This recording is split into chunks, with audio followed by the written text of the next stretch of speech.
Finishing সহকারে কামিজ কিভাবে সেলাই করবেন, কামিজের সাইডগুলা সোজা আমার মতো কিভাবে সেলাই করবেন। অনেকে হাতা লাগানোর পর এখানে ঘোষ খেয়ে থাকে, গলাটা সুন্দর করে বসাতে পারেন না। কিভাবে সেলাই করলে আমার মতো এরকম হাতায় আর ঘোষ খেয়ে থাকবে না, গলাটাও একুরেট ভাবে বসে থাকবে, আজকের এই ভিডিও থেকে শিখতে পারবেন। এবং কিভাবে ঘাস জয়েন দিলে ফিনিশিং হবে, সাইডটা কিভাবে একুরেট ভাবে সেলাই করবেন, প্রতিটি বিষয় এই ভিডিওতে ধাপে ধাপে বোঝানো হয়েছে, যেন আপনি একবার দেখলেই ফিনিশিং সহকারে কামিজ সেলাই করা শিখতে পারেন। সম্মানিত দর্শক, আসসালামু আলাইকুম। সর্বপ্রথম আমরা বক্রমের উপরে গলাটা কাটিং করব। যেহেতু পাটের উপরে আগেই আমরা গলাটা কাটিং করেছি, তাই বক্রমের এভাবে টুকরা নিয়ে আগে যে আমাদের গলা কাটিং করা আছে তার নিচে গলাটা এভাবে বসিয়ে দিয়ে গলার এখানে চওড়া যে মাপটা আছে এটা ফলো করব। গলা চওড়া দিয়েছি 2.5 ইঞ্চি, তো উপরে গলার এখানে 2.5 ইঞ্চি দিয়ে আমরা এই যে কাটা পাশটা এখানে সমানভাবে নিয়ে গলাটা চেপে ধরে আমরা বক্রমটা আগে কাটিং করে নেব। হ্যাঁ, এভাবে বক্রমটা কাটলে আপনার একুরেট হবে। আর যদি কাপড় দিয়ে গলা তৈরি করেন তারপরও হবে।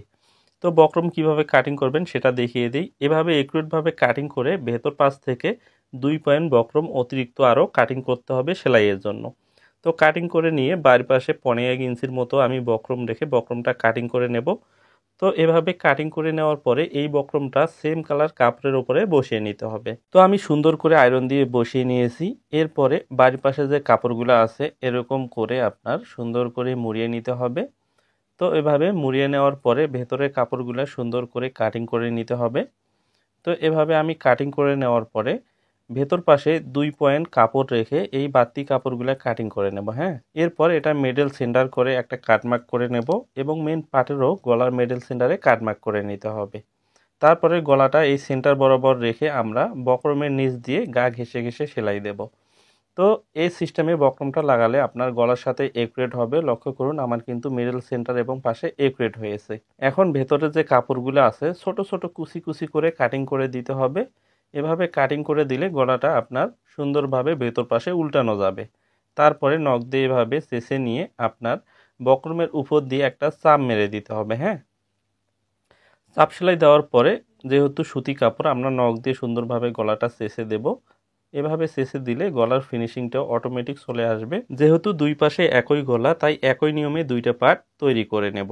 দুইটা পার্ট তৈরি হয়ে গেলে আমরা ঘাস জয়েন দেব। তো ঘাস জয়েন কিভাবে দিলে ফিনিশিং সুন্দর হবে লক্ষ্য করুন। একটা পার্ট নিচে আর একটা পার্ট উপরে দিয়ে প্রথম পার্টের গলার পট্টিটা এভাবে আমরা সিধা করে নেব। তারপরে নিচেরটা ওর উপরে এভাবে উল্টিয়ে মুড়িয়ে দেব। হ্যাঁ, তাহলেই কিন্তু আমাদের গলার পট্টিটা পাকা হবে। তো এভাবে সেলাই করলে আপনার গলার পট্টিটা পাকা হয়ে থাকবে, লক্ষ্য করুন। তো একই নিয়ম ফলো করে আরেক পাশের কান্দিটাও জয়েন দিয়ে নেব। প্রথম গলার পট্টিটা এভাবে সিধা করে নিয়ে নিচেরটা ওর উপরে এভাবে বসিয়ে দেবো। হ্যাঁ, উল্টিয়ে বসিয়ে দিতে হবে, তাহলেই কিন্তু গলার পট্টিটা পাকা হবে। তো এভাবে আমরা দুইটা গলার কান্দি আমরা জয়েন দিয়ে নিলাম। লক্ষ্য করুন আমাদের কিন্তু গলাটা সুন্দরভাবে ফিনিশিং সহকারে বসিয়ে গিয়েছে। তো এখন আপনি চাইলে এখানে হাতের কাজও করে দিতে পারেন অথবা মেশিন সেলাইও দিতে পারেন। তো আমি মেশিন দিয়ে গলা সেলাই দিয়ে দেব। মেশিনে সেলাইটা দেওয়া হয়ে গেলে তারপর আমাদের কিন্তু সাইড জয়েন করতে হবে। তো লক্ষ্য করুন আমাদের গলাটা সুন্দরভাবে দুই পাশে কিন্তু বসে গিয়েছে। এখন সাইড জয়েন দেব। যে পাশটা আমাদের দাগ আছে দাগ বরাবর আগে আমরা সেলাই দিয়ে নেব। এরপরে অপর পাশে যখন সেলাই দেব তখন আমরা বডি কোমর হিপের মাপটা একুরেটভাবে মেজারমেন্ট দিয়ে দেব। হ্যাঁ, তো এখন এভাবে ধরে 1 ইঞ্চি নিচে এরকম আমাদের বডির মাপটা দিতে হবে। বডি আছে 44, 44-এর অর্ধেক 22, কোমরের মাপ আছে 40, 40-এর অর্ধেক করলে হবে 20 ইঞ্চি। তো 20-এ একটা দাগ দিলাম। সাইড ফাড়া মানে হিপের মাপ আছে 44, 44-এর অর্ধেক করলে হবে আপনার 22 ইঞ্চি। এরপরে আমরা এই দাগ বরাবর আমরা সুন্দর করে শেপটা দিয়ে নেব। এভাবে সেলাইটা দিয়ে নেব। হ্যাঁ, তো এগুলাতে সব সময় দুইটা দুইটা করে সেলাই দেওয়ার চেষ্টা করবেন। এরপরে কামিজের নিচের আমরা সাইডটা জয়েন দেব। এরপর কামিজের আমরা সাইড ফাড়া জয়েন দেব। সর্বপ্রথম আমরা এভাবে হাফ ইঞ্চি এক পাশে মুড়িয়ে নেব। হ্যাঁ, তো নখ দিয়ে সুতি কাপড় হলে সুন্দরভাবে এভাবে চেঁচে নিতে পারবেন। এক পাশে চেঁচে নিয়ে আর এক পাশে আপনার সেম এই হাফ ইঞ্চি বরাবর মুড়িয়ে নখ দিয়ে এভাবে চেঁচে নিতে হবে। তো দুই সিস্টেমে সাইড ফাড়া আপনাদের সেলাই করে দেখাবো। তো লক্ষ্য করুন এক পাশে এক সিস্টেম আর এক পাশে আরেক সিস্টেমে দেখিয়ে দেব। এভাবে হাফ ইঞ্চি একুরেটভাবে দুই পাশে সমান করে দিয়ে এরপরে আমরা এটা আরেকটা মোড়ানি দিয়ে সেলাই দিয়ে নেব। তো আরেকটা মোড়ানি এখন এভাবে ধরে আমরা সেলাই দেব। হ্যাঁ, তো হাফ ইঞ্চি পরিমাণে সাইড ফাড়া রাখলে সাইড ফাড়া দেখতে সুন্দর ভালো লাগে। সাইড ফাড়া সেলাই দেওয়ার সময় অবশ্যই নিচের আঙ্গুল দিয়ে এভাবে ভিতরে কাপড়গুলো একটু টেনে ধরবেন। এবং উপরের কাপড়টা সবসময় লুজ দেওয়ার চেষ্টা করবেন, তাহলেই আপনার সাইডগুলা সুন্দর হবে। তো মিডল সেন্টার যখন এভাবে আসবেন, সুন্দর করে এভাবে কাপড়টা কিন্তু মুড়িয়ে নিতে হবে। এরপরে এই পাশে লক্ষ্য করুন, আমি কিন্তু নখ দিয়ে নিচের কাপড়গুলো চেপে ধরতেছি এবং উপরের কাপড়গুলো লুজ দিয়ে নখ দিয়ে চেপে ধরে সেলাই দিতেছি। যখন এভাবে সেলাই দিবেন, যদি দেখেন উপরের পাটটা আপনার বেশি না হয়, তাহলে আপনার সাইড ফাড়া একুরেট সেলাই হইতেছে। অনেকের দেখা যায় সাইডে উপরের কাপড়টা যে আছে এটা লুজ হয়ে থাকে, মানে এটা হাফ ইঞ্চির মতো বাড়তি হয়, তাদের কিন্তু সাইডটা বাগাটারা হয়ে যাবে। চেষ্টা করবেন নিচের কাপড়টা সবসময় টেনে টেনে আপনার উপরের কাপড়টা লুজ দিয়ে বসিয়ে দেওয়ার জন্য। হ্যাঁ, তো আমি এক পাশে সাইড ফাড়া কিন্তু সেলাই দিয়ে নিলাম। এখন লক্ষ্য করুন, আপনাদের দেখাই আমাদের কোনো জায়গায় সমস্যা হয়েছে কিনা, সাইডটা একুরেটভাবে সেলাই হয়েছে কিনা। তো লক্ষ্য করুন, সাইডটা কিন্তু কোনো জায়গায় বাঁকা টেরা নাই, একুরেটভাবে সেলাই হয়েছে। এক পাশে এই সিস্টেমে আপনারা সেলাই করবেন, আর এক পাশে আরেক সিস্টেমে আপনাদের দেখিয়ে দেই। তো এটা একবারেই মুড়িয়ে দেব, যেহেতু অনেকেই বলবেন সুতি কাপড় একবারেই মুড়িয়ে দেওয়া যায়, তাই এভাবেই আপনাদের দেখিয়ে দেই। তো এভাবে হাফ ইঞ্চি প্রথমে একটা ভাঙ্গান দেব, তারপরে হাফ ইঞ্চি ভাঙ্গান নিয়ে এভাবে কাপড়টা কিন্তু চেপে ধরতে হবে। চেপে ধরলে কি হবে, কাপড়টা আপনার লুজ হবে না। আর নিচের কাপড়টা অবশ্যই একটু টান টান রাখবেন। এই যে লক্ষ্য করেন, আমি মুড়িয়ে দিতেছি, নিচের কাপড়টা টান দিয়ে উপরে এভাবে নখ দিয়ে চেপে ধরে সেলাইটা দিতেছি। এভাবে সেলাই দিলে উপরে আপনার যে মোড়ানিটা আছে এটা লুজ হবে না। তো এটা মনে রাখবেন, যখন এভাবে সাইড সেলাই করবেন দেখবেন উপরে মাথাটা যেন বাড়তি না হয়। বাড়তি হলে আপনার কিন্তু সাইডের এক পাশে কোনা ঝুলতে পারে। তারপরে মুখে মুখে যে সেলাইটা দেবেন, অবশ্যই পেছনে একটা হাত দেওয়ার চেষ্টা করবেন। যারা নতুন আছে অবশ্যই পেছনে হাত দিয়ে সেলাই করবেন। পেছনে হাত দিলে আপনার সেলাই ফিনিশিং অনেক সুন্দর হবে এবং সেলাইটাও একুরেটভাবে যাবে। তো দেখেন, দুই পাশে দুই সিস্টেমে আপনাদের দেখিয়ে দিলাম। এরপরে এভাবে দুইটা সাইড এক করে নিতে হবে। এক করে নিয়ে নিচে যাতে কোনোটাও আপ ডাউন না থাকে সেদিক লক্ষ্য রেখে এটা সোজা করে কাটিং করে নিতে হবে। এরপরে আমরা নিচের মোড়ানিটা দিয়ে নেব। সাইড যেভাবে মুড়িয়ে নিয়েছি সেই একই নিয়মে চিকন করে হাফ ইঞ্চির মতো আমরা নিচের মোড়ানিটাও দিয়ে নেব। নিচের মোড়ানি দেওয়ার সময় একটা বিষয় লক্ষ্য রাখবেন, অনেকের দেখা যায় সামনা পার্ট ছোট হয়েছে, পেছন পার্ট একটু বড় হয়েছে, মানে একুরেট হয় না। তো কিভাবে একুরেট করবেন লক্ষ্য করুন। এভাবে প্রথমে একটা পার্ট সেলাই দেবেন, দেওয়ার পরে এই যে সাইড যখন আরেকটা পার্ট সেলাই করবেন তখন এভাবে মিলিয়ে দেখবেন, ঠিক আছে, যাতে একুরেট থাকে। যদি একুরেট না থাকে তাহলে মোড়ানি আপনি আগেই কিন্তু কম বেশ করে নিতে পারতেছেন। সেলাই দেওয়ার পর আর আপনার কম বেশ করা যাবে না। তাই এভাবে এক পাশ সেলাই দিয়ে নিয়ে আরেক পাশের পার্টটা মিলিয়ে দেখতে হবে। তো এক পাশে সেলাই দিলাম, আরেক পাশে আমি মিলিয়ে দেখব আমার এটা মোড়ানি কোন জায়গায় যাবে। এভাবে একুরেট করে নিতে হবে, তাহলে চতুর্পাশের আপনার মোড়ানিটা একুরেট হবে। তো এভাবেই আমি সবসময় সেলাই করে থাকি। তো এভাবে আমি একুরেটভাবে নিয়ে এটা আমি মুড়িয়ে দিলাম। হ্যাঁ, তারপরে মুখ বরাবর সুন্দর করে এভাবে সেলাই দেব। নিচের সেলাইটা দেওয়ার সময় পেছনে হাত না দিলেও চলে। নিচটাও সেলাই দেওয়ার পর লক্ষ্য করুন, আপনাদের যদি আমি দেখাই আমার এখানে ফিনিশিং কেমন হয়েছে। তো লক্ষ্য করুন, দুই পাশে কিন্তু কোনাগুলা কোনো জায়গায় বাড়তি হয় নাই বা ঠোঁট ঝুলে পড়ে নাই, একুরেট হয়েছে। এরপরে আমরা হাতা তৈরি করে হাতাটা লাগাবো।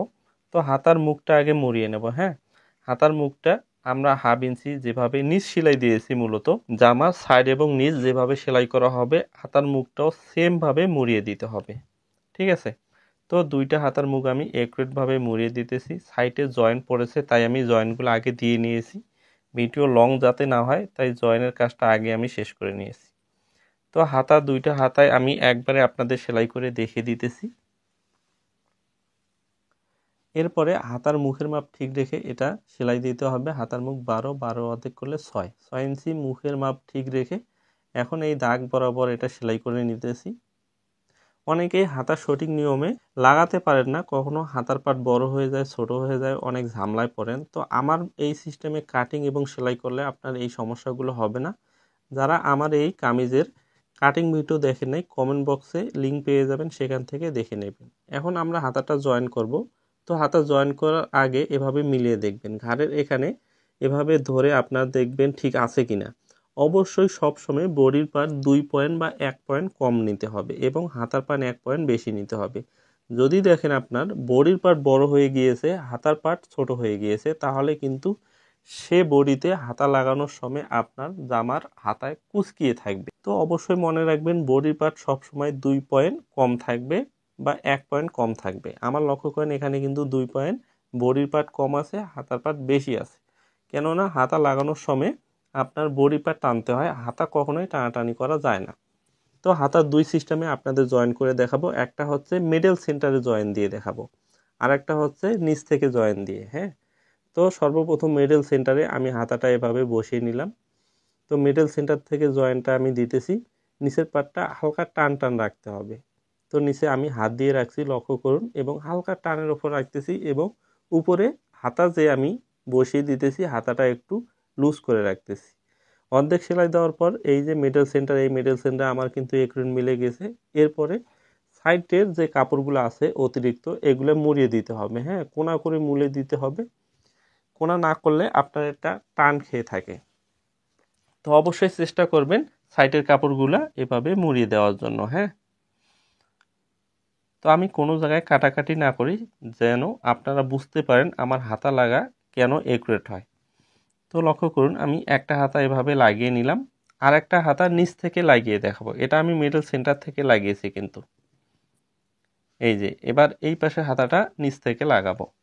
তো হাতাটা এভাবে সিধা করে নেব, নেওয়ার পরে সাইডের কাপড়গুলো সুন্দর করে মুড়িয়ে নেব। মিডল সেন্টারের সেলাই বরাবর ঠিক রেখে এই সাইডের কাপড়গুলা যাতে এক পাশে যায় এটা লক্ষ্য রেখে এগুলো মুড়িয়ে দিতে হবে। হ্যাঁ, অনেক আপুরা আছেন যারা আগে ঘাস জয়েন দিয়ে হাতা লাগিয়ে নেন, তারপরে সাইডটা সেলাই করেন। এই সিস্টেমে সেলাই করলে আপনাদের দেখা যায় অনেকের বগলের এখানে কাপড়গুলো টেনে ধরে। তো কিভাবে সেলাই করলে বগলের এখানে কাপড়গুলো টেনে ধরবে না, আপনারা যদি এই টাইপের কোনো ভিডিও চান অবশ্যই এই ভিডিওতে কমেন্ট করেন, তাহলে পরবর্তীতে সেরকম একটা ভিডিও দেব যাতে আপনাদের আর এই সমস্যাগুলো না হয়। তো লক্ষ্য করুন, এই পাশের হাতাটাও কিন্তু আমাদের লাগানো হয়ে গিয়েছে। তো হাতায় সবসময় ডাবল ডাবল সেলাই দেওয়ার চেষ্টা করবেন।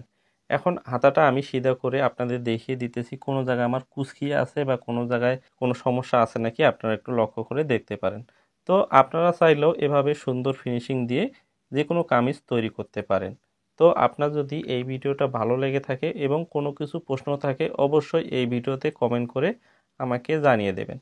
তো আপনি যদি আমাদের এই ভিডিওটি ফেসবুক থেকে দেখে থাকেন ফেসবুক পেজটি ফলো করবেন, এবং ইউটিউব চ্যানেল থেকে দেখে থাকলে ইউটিউব চ্যানেলটি সাবস্ক্রাইব করে রাখবেন। ধন্যবাদ, ভালো থাকবেন, সুস্থ থাকবেন। আবারও নতুন কোনো ভিডিওতে কথা হবে আপনাদের মাঝে। আল্লাহ হাফেজ।